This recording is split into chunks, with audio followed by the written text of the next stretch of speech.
Será que o Fastback híbrido leve é econômico de verdade? Vale a pena você pagar mais para você levar para casa o sistema híbrido novo da Fiat, Biohybrid? Como funciona esse sistema? Ele é econômico de verdade? Esse é o tema desse vídeo. Acompanhe comigo.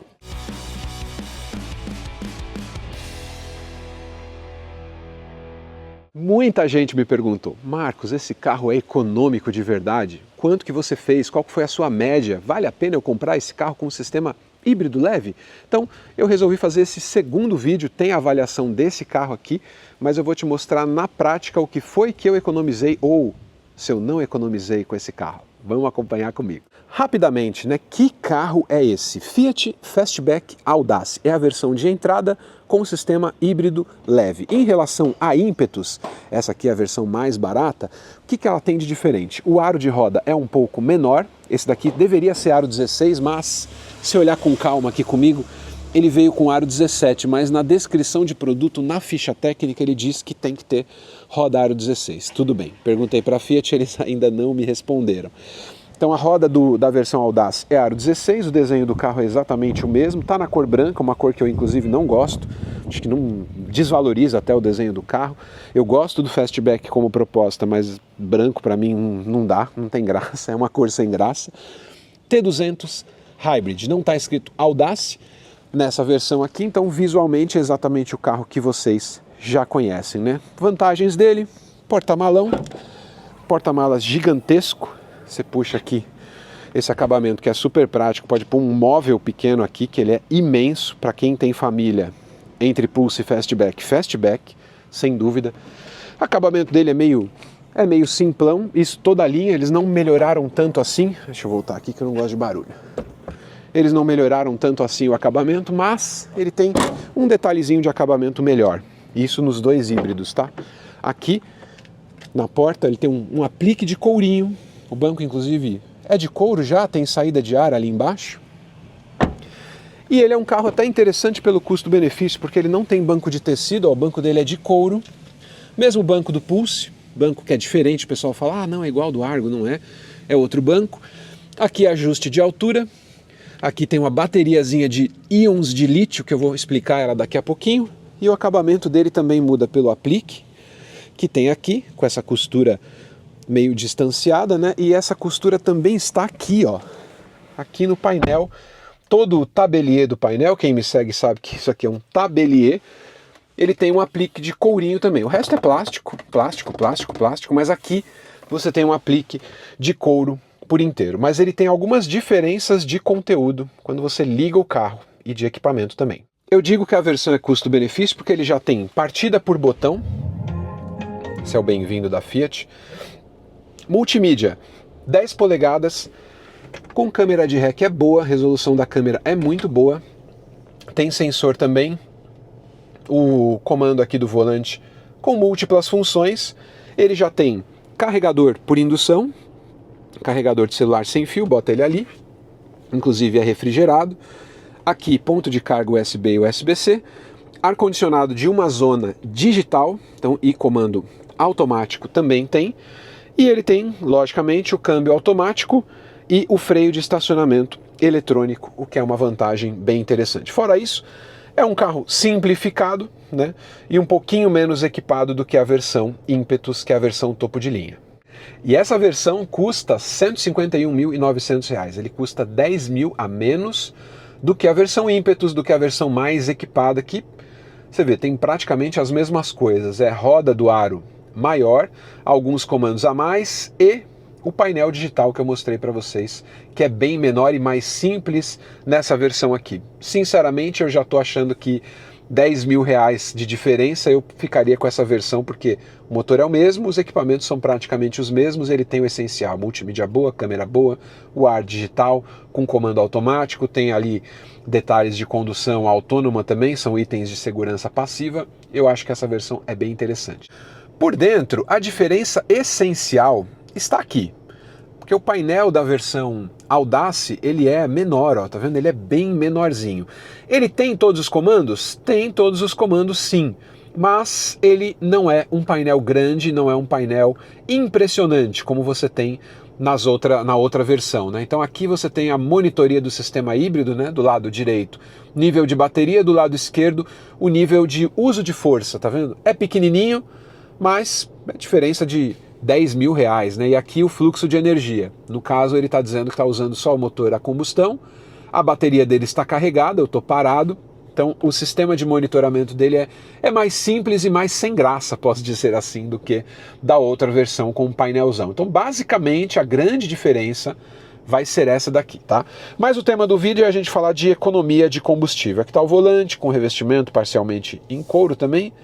Todo simples, né? Esse carro é bem simples, mas é bem equipado, tem um nível mínimo de equipamentos, né? A questão é a gente falar de consumo. Qual é o consumo desse carro? Bom, vamos para o discurso oficial da Fiat em relação ao consumo deste carro do Fiat Fastback. Eu vou até virar aqui para a gente poder colocar o comparativo para vocês e a gente falar o quanto oficialmente a Fiat diz que esse carro faz, tá? A versão a combustão com esse motor, eles dizem que com gasolina ela faz 11,9 na cidade e essa versão aqui faz 12,6 na cidade, então ele seria 12,5% mais econômico. Na estrada, a versão 1.0 13,7 passa a 13,9, diferença é mínima, mas na cidade todo carro híbrido é mais eficiente. Então a economia com gasolina, 12,5%. Com etanol, na cidade ele faz 8,1 e essa versão aqui 8,9. Na estrada, 9,7 na estrada e 9,8 na estrada com o sistema híbrido leve. A economia aqui na cidade chega a quase 9%, nem chega a tanto. Então a economia é pequena, só que nas emissões a Fiat diz que ele faz 16% menos emissões quando você roda com esse carro aqui. Toda a intervenção elétrica num carro, tudo que existe de elétrico dentro de um motor a combustão, já poderíamos dizer que é um sistema híbrido por combinar duas fontes de energia, tá? Até o sistema start-stop seria um híbrido levíssimo. Esse daqui a gente tem um motor gerador que é pequeno e ele ajuda o motor a reduzir um pouquinho o seu consumo, embora ele não tracione a roda. O que traciona a roda é só o motor a combustão. Então ele ajuda em determinados momentos com uma pequena bateria, com uma pequena ajuda porque ele está ligado no virabrequim e ele pode ser chamado de híbrido por quê? Quando no início de 2024 as montadoras, o governo, aliás, editou o programa do Mover, né, aquele programa para as montadoras reduzirem a emissão e tal, o carro mais eficiente, as montadoras fizeram um trabalho junto ao governo de ir lá e fazer o seu papel de defender o seu, né? E ali elas defenderam que esse sistema híbrido leve também ajuda a reduzir emissões e ajuda também a descarbonizar, a melhorar a qualidade do ar do planeta. E elas conseguiram convencer o governo a isso, e o governo criou uma série de linhas de crédito, de incentivo para as montadoras investirem nesse processo, que na verdade elas já tinham meio que pronto. Aí elas só conseguiram qualificar para ter esses incentivos e o carro ser qualificado como híbrido. Então, do ponto de vista da lei, ele é um híbrido de fato, mas a gente sabe que híbrido, eu considero híbrido de verdade só quando tem um motor elétrico na roda, ou um motor com bastante bateria, mas que está acoplado ali também para tracionar o carro. Esse eu considero um híbrido leve, mas pelo ponto de vista da lei ele é híbrido, ele entra nos incentivos, tem muito dinheiro envolvido, e é por isso, então, que a gente chama esses carros de híbrido, porque pela lei é mesmo. Mas é a mesma analogia, assim como o Kwid é um SUV compacto, pelo Inmetro, assim, esses carros híbridos leves também são carros híbridos. E não é só a Fiat que está fazendo isso não, tá? A GM vai fazer com o Tracker e com o Onix, a própria Stellantis vai fazer com o Peugeot, a Volkswagen vai fazer com o Terra e com outros carros também. Bom, estou aqui dentro do carro, pessoal, e eu vou mostrar para vocês o consumo que eu tive com uma quilometragem bem interessante já, tá? Eu tive com esse carro, vou colocar aqui o computadorzinho de bordo para trabalhar, para você ver, ó. Rodei com esse carro 314 quilômetros e o consumo foi ruim com etanol, tá? 7,2 com etanol. Tem carro que não é híbrido, que tem consumo melhor do que esse. Porém, esse consumo aqui, hoje eu estou gravando no início da semana, é segunda-feira de manhã, esse consumo aqui ele é basicamente de estrada e via livre, né? Marginal, peguei um pouquinho de estrada, a gente fez uma pequeniníssima viagem aqui com esse carro, e ele fez 7.2. Esse carro, ele tem quase o mesmo consumo na estrada, não muda nada, até de acordo com os dados oficiais da Fiat, como você viu aí que eu mostrei anteriormente, tá? Só que eu vou restaurar aqui, vou colocar o percurso B, tá? Então eu vou zerar aqui o percurso B, o percurso A tá aqui, o percurso B está aqui zerado. E eu vou até o centro da cidade, eu moro aqui no bairro de Interlagos, é longe, eu vou para o centro, é 1h e pouco de trânsito.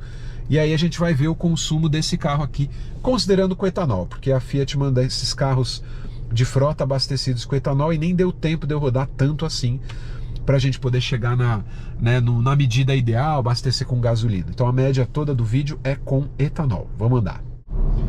Ó, essa aqui é a parte prática, né, do funcionamento desse carro. Ó. Tá vendo? O fluxo de energia, ele está dizendo que está trabalhando com o motor a combustão e um pouquinho da bateria. Se eu deixar de acelerar, ó, ele está dizendo, eu uso somente a bateria que está reservada aqui, mas ela é muito pequena. Então, ó, tô deixando o carro meio que no... Ele não tem roda livre, tá? Diferente lá do Kia Stonic, que eu já avaliei.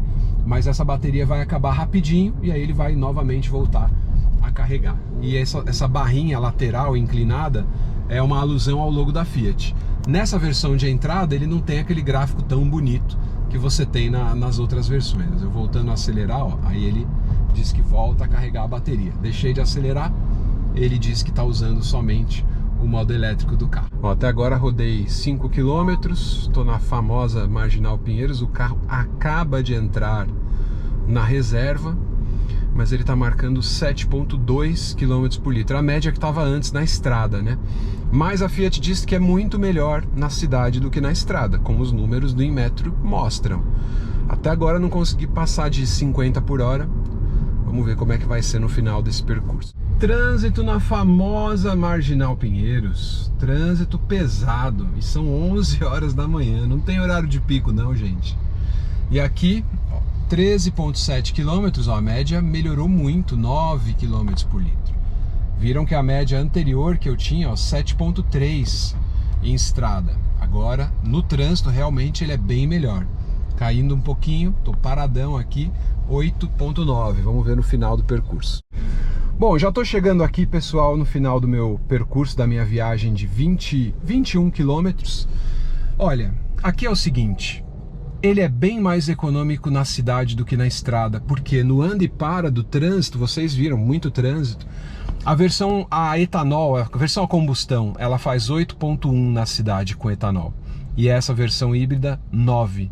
Tá vendo? Ó, 1 hora de viagem, 9 por litro, então ele é bem mais econômico. Já na estrada eu achei ele bem beberrão, 7.3, em mais ou menos, posso dizer aí, 300 quilômetros aqui foi quase tudo estrada. 7.3 é bem gastão. Então a conclusão é que na cidade vale super a pena. Se você viaja muito, aí pode não ser a melhor alternativa para você na questão do consumo.